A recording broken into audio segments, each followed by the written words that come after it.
Kain po tayo mga kaibigan. Alam ko maraming ayaw kumain nito. Ayaw ko lang banggitin yung pangalan na. Kasi ganito daw mga ano ba yung tawag yun? Mga artificial na mga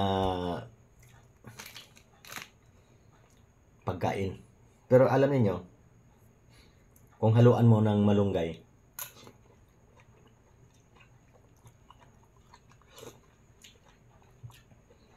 medyo mapait-pait siya. Pero, alam niyo, huwag ko natin hanapin lagi yung masarap. Ito, mapait-pait ito. Ang isipin po natin, yung kinakain natin ay masustansya.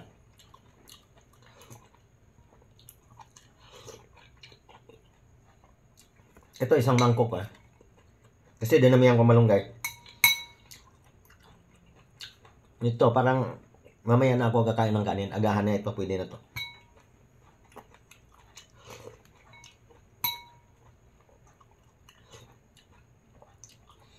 Sabihin niyo, anong matutunan natin dito sa malunggay? Alam niyo, hindi naman ako magbibideo kung walang matutunan. Ito po, alam niyo malunggay, ang daling tumubo nito Ang problema nga lang, maraming ayaw kumain nito.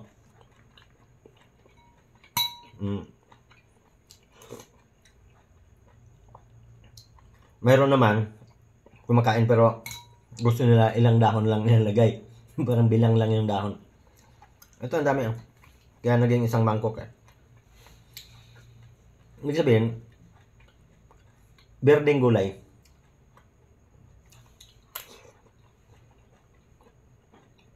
Lalo na malunggay, masustansya.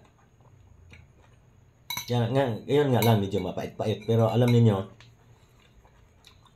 pag ganitong crisis, ito kasi madaling bilhin diba? At itong malunggay, madali lang din pumitas. Ayun po, sa mga probinsya, karamihan naman nakain ng malunggay. Kaya lang, ang iba hindi rin nagtatanim. Pumunta na tayo sa magtatanim na naman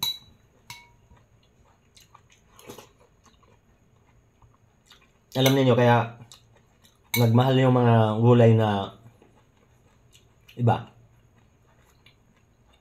Kasi maraming ayaw kumain ng malunggay. Pero kung ugaliin natin na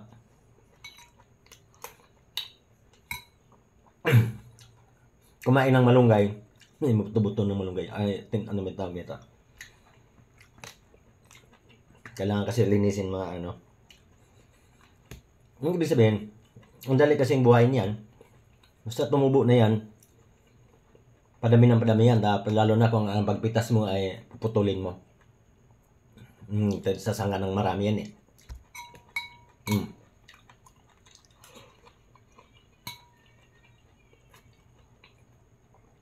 Yun po yung makukuha nating aral. Kasi crisis nga ngayon sa pagkain. Para hindi masyado magmahal ang mga ibang gulay, huwag natin banggitin alin yung mga mahal na gulay.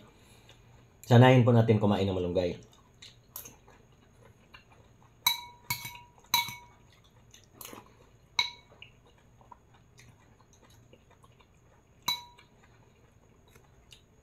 Gamot sa katawan yan.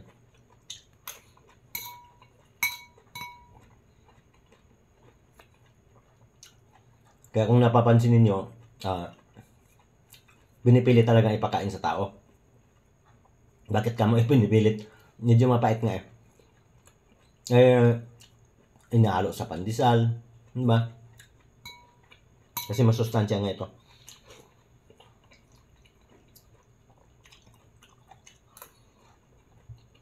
Yun lang, simpleng pag lahat tayo kumain ng malunggay, yung ibang gulay hindi siya masyado magmahal. Iwan ko lang sa Amerika kung mahal ang gulay. Alam ko malang gulay dyan sa Amerika, pero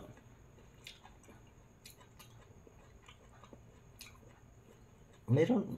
Hindi na siguro makapagtanim kasi puro trabaho ang mga tao doon. Di bali doon. Mayaman naman yung bansa nila. Dito kasi sa atin, crisis. Kaya po ito nakikita kong kasi kung napapansin niyo ang ibang gulay napakamahal. Malunggay, mura. Pwede, makikihingi ka nga lang eh. Kasi ang bilis tumubo. Umpisa lang yan, mahirap itanim eh. Kapag nakatubo na. Meron ako isang puno lang dyan sa labas, pero ang dami. Pag pinutol mo kasi yan, lalong dadami.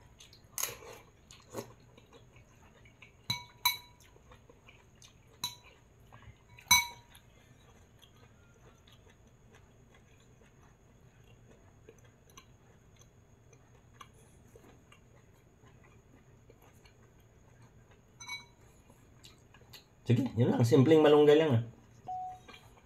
Sabihin nyo, wala kwenta. Wala makakuha ang araw. Mayroon. Kasi, ang purpose dito, ito kasi madaling buhayin.